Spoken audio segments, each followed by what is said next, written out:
আমরা গতকাল গণমাধ্যমের মাধ্যমে জানতে পেরেছি যে আমাদের উচ্চ আদালতের একটি বেঞ্চ থেকে বিদ্যালয় সমূহ বন্ধ করার বিষয়ে একটি সুমোটো স্বপ্রণোদিত হয়ে একটি একটা আদেশ, অন্তর্বর্তীকালীন আদেশ দেয়া হয়েছে এবং যে কোনো আদেশের সাথে কিন্তু একটা রুলও জারি করা হয়ে থাকে।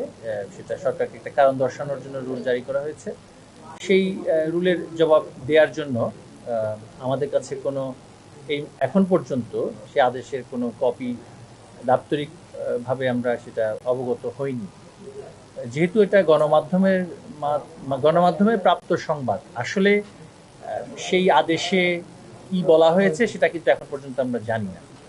যেহেতু এটা এখন পর্যন্ত আমরা এই বিষয়টি সম্পর্কে অবগত নই সুনির্দিষ্টভাবে, এবং সেখানে একজন আইনজীবীর বরাত দিয়ে গণমাধ্যমে আপনারাই বলেছেন যে একটা বৃহস্পতিবার পর্যন্ত বিদ্যালয় সমূহ বন্ধ করার জন্য একটা নির্দেশনা আছে। সেটা আমাদেরও সেই অতটুকুই জানা। তো এই বিষয়টি নিয়ে আমি আমাদের অ্যাটর্নি জেনারেল মহোদয়ের সাথেও আমি কিছুটা সংক্ষিপ্ত আলোচনা করেছি। এটি হচ্ছে অবস্থা।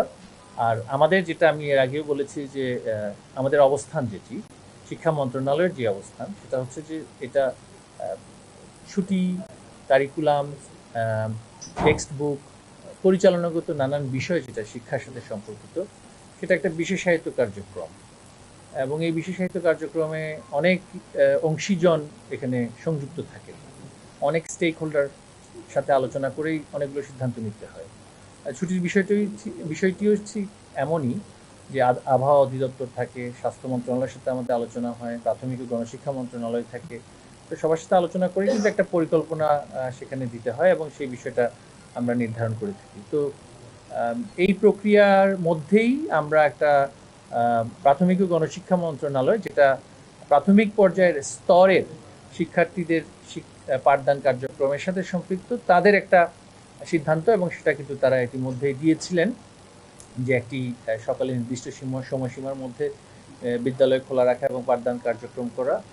আর আমাদের শিক্ষা মন্ত্রণালয় সংযুক্ত প্রাথমিক বাদ দিয়ে নিম্ন মাধ্যমিক এবং তদূর্ধ্ব প্রতিষ্ঠানগুলোর, যেহেতু আমাদের সংবিধান অনুসারে যে রুলস অফ বিজনেস, সেই রুলস অফ বিজনেসে আমাদের জন্য নির্ধারিত নির্বাহী কার্যক্রমের অংশ, নির্বাহী কার্যক্রমের অংশ হিসেবে আমরা সেখানে ছুটির বিষয়টাও সেভাবে করেই অংশীজনদের সাথে আলোচনা করেই আমরা নির্ধারণ করি।